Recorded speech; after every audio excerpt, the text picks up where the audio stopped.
I've always been fascinated by old Hollywood. The glitz, the mystery, the stars who seemed larger than life. But there's one name that always stands out for me. Marilyn Monroe. She wasn't just a beautiful face or a silver screen icon. There was something different about her. Something softer, sadder. And one detail about her life that really caught my attention: she was afraid of sleeping alone. At first, that surprised me. I mean, this was Marilyn Monroe. Famous, adored, constantly surrounded by people. Why would someone like her be scared of the dark or the silence? But the more I looked into it, the more it made sense. Her fear wasn't about monsters or shadows. It was about something deeper, something emotional, something that started way before fame ever found her. In this video, we're going to explore the real reasons Marilyn Monroe couldn't sleep by herself. From her childhood trauma to her mental health battles and the loneliness behind the spotlight, it's a story that's emotional, unexpected, and deeply human. Because sometimes, even the brightest stars are just trying to keep the darkness away. But, to really understand why Marilyn was afraid of sleeping alone, we have to go back, way back, before the movies, before fame, before she became a household name. Marilyn was born as Norma Jean Mortensen, and from the very start, her life was full of instability. Her mother, Gladys, struggled with severe mental health issues. Her father? She never really knew him. And without any real support system, Norma Jean spent most of her childhood bouncing between foster homes and orphanages. She was constantly being passed around, never staying in one place for too long, never really knowing who she could trust. Like, how can a child never feel safe? Never knowing if the people around you are going to protect you or leave. That kind of fear doesn't just disappear as you grow up. It settles into your nervous system. It shapes the way you see the world. And for Marilyn, it showed up in the quietest, most vulnerable moments, especially at night. She used to say that as a child, nighttime was the worst. That the silence made her feel abandoned. That the darkness made her feel forgotten. She'd often cry herself to sleep, if she could sleep at all. And honestly, when you grow up like that, where no one's consistently there to comfort you, your mind starts associating being alone with danger, with sadness, with fear. So even later, when she was living in glamorous hotels or luxurious homes, those childhood scars didn't just vanish. They followed her. Now, you'd think that becoming Marilyn, the Hollywood dream girl, would fix everything, right? She was everywhere. Magazine covers, movie premieres, adored by millions. On the outside, it looked like she had it all. But the truth is, fame didn't erase her loneliness. If anything, it made it worse. Marilyn once said, "Fame doesn't fulfill you. It warms you a bit, but that warmth is temporary." And that hits hard. Because when the cameras were off and the fans went home, she was still that same girl searching for a sense of peace. What most people didn't know is that Marilyn hated being alone at night. She often invited friends to stay over just so she wouldn't have to fall asleep by herself. Sometimes she'd keep a radio on or leave the lights glowing just to feel like she wasn't alone in the room. This wasn't about being high maintenance or dramatic. It was her way of trying to feel safe. Because no matter how famous she got, that deep sense of abandonment from her childhood never really left her. As Marilyn stepped into the early 1960s, things weren't exactly golden behind the scenes. For years, she had been leaning heavily on pills, amphetamines to stay awake, barbiturates to sleep, and alcohol to numb everything in between. It wasn't just about Hollywood pressure anymore. Her mind and body were both worn thin. Marilyn dealt with anxiety, deep depression, and a constant battle with her own self-worth. Add chronic insomnia to that mix, and it was like she was fighting her own shadow every night. And Hollywood?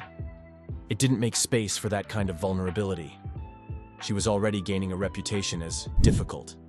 She'd show up late, forget her lines, and delay productions. Not because she didn't care, but because she was drowning quietly. Her mind was foggy, her body was exhausted, and every scene she filmed took a little more out of her. What most people didn't know was that by 1960, her career had already started to suffer. Truman Capote had wanted her to play Holly Golightly in Breakfast at Tiffany's. He said she was perfect. But the studio didn't trust her anymore. They thought she'd be a liability. The two movies she did finish that decade, Let's Make Love and The Misfits, both flopped. And filming The Misfits had pushed her to the edge. She had to be hospitalized just to detox halfway through it. Around that same time, her third marriage, to playwright Arthur Miller, came to an end too. The one man she thought might really see her had slipped away. And instead of diving back into film, Marilyn's 1961 was all about survival. She had surgery for endometriosis, got her gallbladder removed, and even spent time in a psychiatric ward for depression. 4 weeks of hospital care, 4 weeks of silence, 4 weeks of trying to feel okay again. Eventually, she left New York and moved back to LA, back to sunshine, back to where her dreams had started. She bought a Spanish-style home in Brentwood, the first house she ever owned all by herself. It was supposed to be her safe space, her fresh start. And in early 1962, things were looking up. She even won a Golden Globe for World Film Favorite. She was cast in Something's Got to Give, a remake of an old screwball comedy. Marilyn was ready to work again. She was trying, really trying. But right before filming began, she got sick with sinusitis. Doctors said she needed rest, but the studio didn't listen. They pushed forward anyway. And when she couldn't show up, because she was genuinely too unwell, they started calling her a liar, said she was faking, made her look unprofessional in front of the world. And then came May 19th, 1962. She stood on stage at Madison Square Garden in that glittering dress, singing Happy Birthday to President John F. Kennedy. The world watched, the cameras flashed, and suddenly, everyone had something to say. Rumors swirled, headlines exploded. All eyes were back on Marilyn, but for all the wrong reasons. After that, things unraveled quickly. She returned to LA, tried to resume filming, even celebrated her 36th birthday on set. But when she missed a few more days, Fox fired her. Just like that. Sued her for breach of contract. Demanded $750,000 in damages. They replaced her with another actress. But her co-star, Dean Martin, refused to do the movie without her. So the whole thing collapsed. The studio blamed Marilyn. Called her unstable, difficult, addicted. They painted her like the villain in her own tragedy. So she did what she always did when she felt cornered. She tried to reclaim the narrative. She gave interviews to Life, Cosmopolitan, Vogue. She showed the world that she wasn't some reckless, fading star. She was a woman in pain, asking to be understood. And you know what? It worked, at least a little. Magazines even said that by speaking up, Marilyn helped shift how people saw mental illness. That her honesty about needing help may have done more than doctors to make it okay to not be okay. Before her death, she had plans. She was going to resume filming Something's Got to Give. She was cast in What a Way to Go, and even had dreams of playing Jean Harlow in a biopic. She wasn't done, not by a long shot, but the world didn't give her enough time. Then came the night of August 4th, 1962. Hollywood's golden girl, the one who made the world stop and stare, slipped away forever. She was just 36 years old. Sometime in the early morning hours, her housekeeper, Eunice Murray, realized something was wrong. Marilyn had locked herself in her bedroom and wasn't responding.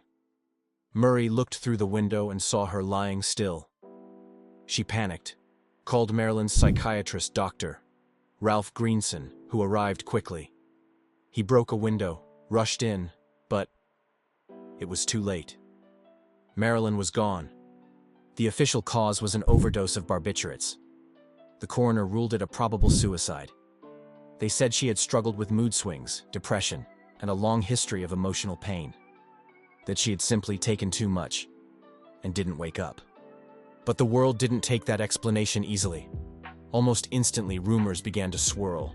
Was it really suicide? Was it an accident? Conspiracy? Powerful men? Secret affairs? Even murder? They've never fully gone away. And maybe that's because people didn't want to believe she could just vanish like that. But whether it was intentional or not, one truth cuts through it all. Marilyn Monroe died alone.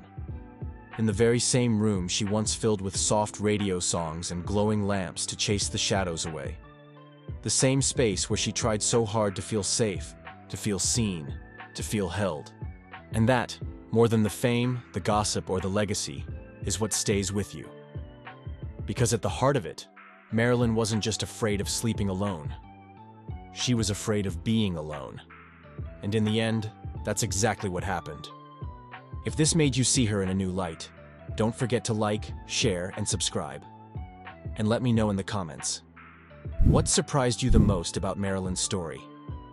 Because sometimes, looking back at someone else's pain helps us feel a little less alone on our own.